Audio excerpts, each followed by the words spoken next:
You know that feeling, when your card gets declined, not quite embarrassment, not quite anger, something underneath both of those, the kind that follows you home, sits with you at dinner, and is still there when you're lying in bed, and your brain won't stop running the numbers, the balance, the transfer, the thing due Friday, the subscription you forgot to cancel. You know exactly what that is. This video is about the moment it stops. Not the moment you get rich. Not the moment everything gets fixed. Just the moment that low, constant hum running underneath everything. The one you stop noticing because it was always there, goes quiet. And the signs that happen after. The ones nobody told you to look for. It happened on a Tuesday. Nothing special about that Tuesday. No promotion, no good news, no money you forgot about. You just sat down after dinner, opened your banking app the way you always do, and saw a number. $1,012 in savings, not your checking account, not money already spoken for, actual savings, sitting there, untouched. You'd been moving $200 every month for 8 months, automatic transfer, set it up on a Sunday night and told yourself not to think about it. Some months it hurt a little. Some months you moved $150 back because something came up, but you always refilled it. Always. And now it was over $1,000. You put the phone down, didn't screenshot it, didn't text anyone. Nothing to say that wouldn't sound weird to someone who hadn't been where you'd been. $1,000 isn't a number most people celebrate, you knew that. But most people hadn't watched that number sit at zero for as long as you had. You went to bed. And here's the thing nobody tells you about that night. You didn't sleep better because you felt rich. You slept better because something stopped. Financial stress makes a sound. Not a real sound, you can't hear it with your ears. It runs underneath everything. Underneath the grocery run where you put things back. Underneath the Friday night you said you already ate when you hadn't. Underneath every time you open the app because you were scared of what the number might be. You stop noticing it the way you stop noticing the hum of a refrigerator. Until the power goes out and the silence wakes you up. That Tuesday night, the power went out. Not because everything was fixed. Nothing was fixed. You still had the credit card balance, still had the student loans sitting there like furniture you'd stopped seeing, still had 3 months before you'd feel comfortable. But the number had crossed a line. And something on the other side of that line was still. You didn't put your phone face up on the nightstand that night.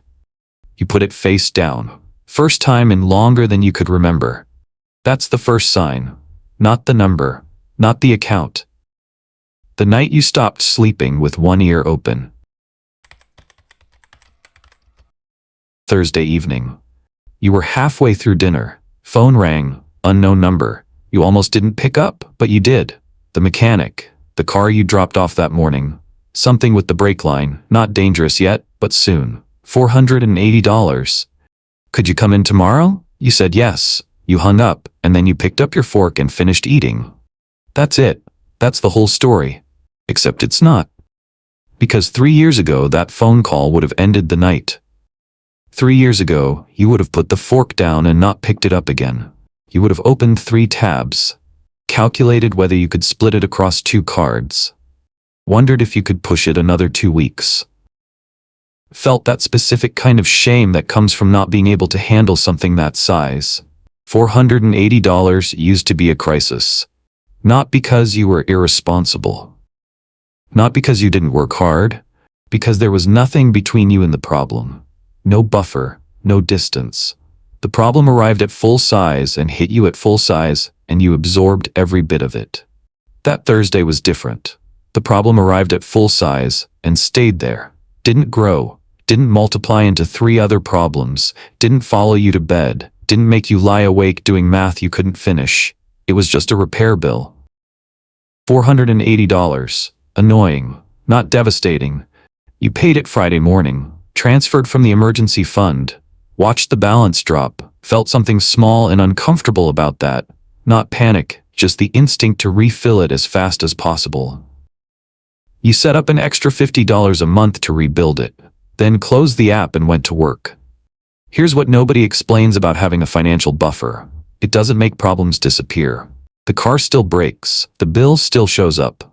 Life still finds ways to be expensive at the worst possible moment. What changes is the size. The problem stays exactly as big as it actually is, no bigger. It doesn't get to borrow your sleep, doesn't get to cancel your week, doesn't get to make you feel like everything is falling apart because one thing went wrong. It just costs $480. And then it's over. That's the second sign. Not that problems stop. That problems stop growing. It started with a number you almost didn't write down. Savings account, investment account, credit card balance, student loan. You put them all in a spreadsheet one Sunday evening. Not because someone told you to, just because you needed to see the whole picture in one place for the first time. You added it up. Net worth, positive $430. You stared at that for a while. $430. Not enough to change anything. Not enough to tell anyone about. But positive. For the first time in your adult life, the number at the bottom of that calculation had a plus sign in front of it. You closed the laptop and made coffee. But something had shifted. No announcement. No fanfare. Before that spreadsheet, you checked your bank account from fear. You opened the app the way you'd check a wound, dreading what you might find, relieved when it wasn't worse than you thought. Defensive, a way of managing damage before it managed you. After that spreadsheet, you checked from curiosity. Same action, completely different thing happening inside. You started tracking every Sunday evening. 10 minutes, same time, same spreadsheet. Assets on the left, liabilities on the right, net worth at the bottom. You watched it move. Slowly. Some weeks sideways, some weeks backwards when something came up. But the direction over time was clear. Then something happened you didn't expect. The bank noticed before you did. Not with a phone call. Not with congratulations. You logged in one morning and your credit limit had increased. You didn't apply. You didn't ask. It read the pattern of your account. Consistent deposits, balances paid down, nothing bouncing, and moved you into a different category without telling you. Pre-approved offers started arriving. Real ones, not the secured card that wanted your own money as collateral. Actual credit with actual terms. You hadn't changed. The number changed. That's all. And the same system that once charged you $35 for a $4 mistake started treating you like someone worth competing for. Because it doesn't read you. It reads the numbers next to your name. Understanding that isn't cynical. It's useful. The third sign isn't the net worth number. It's the Sunday evening. You stop dreading the spreadsheet and start looking forward to opening it. You had the money. That's what made it different. Nashville. 4 days. $740 after flights and the Airbnb your coworker had already found. She'd been talking about it for 3 weeks. A long weekend, good food, live music, nothing extravagant. You pulled up the flights on a Wednesday afternoon and sat there looking at the dates. You could have booked it right then. The money was there. Not, I'll figure it out money. Not, put it on the card and deal with it in March money. Actual available money that would not have broken anything if you spent it. You closed the laptop instead. Not dramatically. No proud moment of discipline. You just closed it the way you'd close anything you were done looking at. And then sat there for a second wondering why. Because something had changed in how you thought about money, and you hadn't noticed it happening until that Wednesday afternoon. Before, when you didn't have money, every purchase was a calculation. Can I afford this? What do I move around? What do I skip? The question was always whether the number allowed it. Now the number allowed it. And a different question showed up. Does this actually move me toward the life I want? That question is only available to people who've stopped panicking. You can't ask it in survival mode. Survival mode has one question. Can I make it to Friday? But somewhere between the emergency fund and the Sunday spreadsheet, you'd exited survival mode. And in the space that opened up, that question appeared. You asked it about Nashville. The honest answer was no. Not because you couldn't afford it, because $740 had a better place to go right now. You didn't feel deprived. That surprised you. There's a version of saying no that feels like restriction. Like you're holding yourself back from something you deserve. You'd felt that version before. The no that came from empty accounts and no options. The no that followed you around for days. This was different. This no had weight behind it. Direction. It wasn't, I can't. It was not this, because I know what this actually costs. Not the $740. The cost in momentum. In the compounding you'd interrupt. In the 3 months of rebuilding after. You texted your coworker that something had come up. Moved the money to the investment account instead. She went anyway. Sent photos. Looked fun. You liked them and meant it. Nobody congratulated you for what you did instead. No signal from the universe that you'd made the right call. Just a Wednesday that looked exactly like the one before it. But something had changed in how you made decisions. That change, invisible, completely undramatic, was the fourth sign. Not the no. The fact that it didn't hurt. The raise came through on a Wednesday. $340 more every month after tax. Not life-changing, but real. You sat with it for a week before you did anything. Then you moved $200 of it to the investment account. Before you could think of something to spend it on. Before the lifestyle had a chance to expand and fill the space, you adjusted the transfer, closed the app, and made dinner. That was it. No celebration. No upgrade. Same apartment, same car, same grocery store on Saturday morning. From the outside, nothing changed. From the inside, something was compounding that had no photograph. No moment you could point to. Just a savings rate that moved from 11% to 18% on a Wednesday evening while you were making pasta. Nobody saw it. Nobody was supposed to. This is the part personal finance content never prepares you for. Not the mechanics, the invisibility. The most important financial decisions you will ever make are completely undetectable from the outside. Nobody can see your savings rate. Nobody can see your investment account growing. Nobody can see the gap widening between what you earn and what you spend. They can see the trip you didn't take, the phone you didn't upgrade, the car that's 3 years older than theirs. That's all they can see. And for a while, that's uncomfortable, because a gap starts opening up. Not just financial, a gap in conversation, in language. It started small. A coworker complaining about being broke after the weekend. A friend texting about an overdraft fee, $35, same bank, same fee you used to pay. Someone in the group chat suggesting everyone split a dinner that costs more than your weekly grocery budget. You used to be in those conversations completely. Every word made sense. Every frustration was your frustration. Now you're half in, half out. You remember the overdraft fee exactly. The specific feeling of seeing it hit at 2 in the morning. The way it made something small feel enormous. You remember it the way you remember a place you used to live. Familiar, specific, yours once. But not anymore. Your coworker is still there. You're not. You don't say that. You match their frustration. You say that's the worst because it was the worst and you haven't forgotten. But something sits differently now. A distance you didn't choose and didn't announce. Nobody tells you this counts as progress. The spreadsheet doesn't capture it. Nobody calls to say you're doing well. But the distance that opened between you and that conversation, the one that used to fit perfectly and doesn't anymore, that's not a side effect. That's the sign. It just doesn't look like anything you were told to look for. First Tuesday evening at Costco. Nothing special about the trip. You needed olive oil, paper towels, the big bag of rice you always buy there. You walked in, grabbed a cart, started moving through the aisles. You picked up the olive oil, put it in the cart, kept walking. Somewhere near the paper towels you stopped. Because you realized you hadn't looked at the price. You just picked it up. The way you'd pick up anything you needed. Not the store brand. Not the one on the bottom shelf. The one you actually wanted. And your hand had reached for it before your brain had a chance to run the usual calculation. You stood there for a second in the middle of the aisle. 3 years ago, you put olive oil back. Not that brand. Any brand.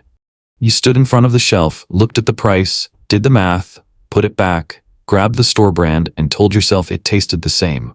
It didn't taste the same, but the number didn't allow it, so you put it back and kept moving and didn't think about it again because thinking about it didn't help.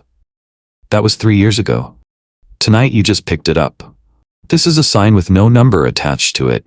No percentage, no account balance, no spreadsheet column that captures it. It's something that happens in the body before the brain catches up. The moment you stop treating every small purchase like a threat assessment. Nobody teaches you to look for this. The personal finance content talks about savings rates and index funds and compound interest. All true. All important.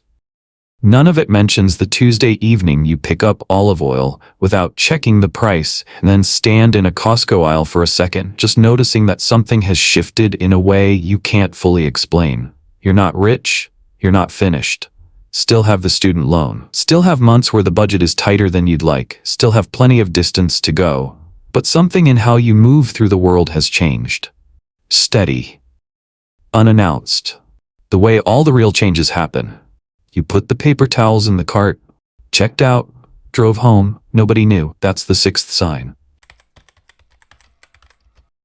You're standing in line at the grocery store on a Saturday morning. The man in front of you swipes his card. It declines. He looks at the screen, swipes again. Same result. He shifts his weight, looks at the cashier, tries a different card. The line behind him has grown. The cashier waits without expression.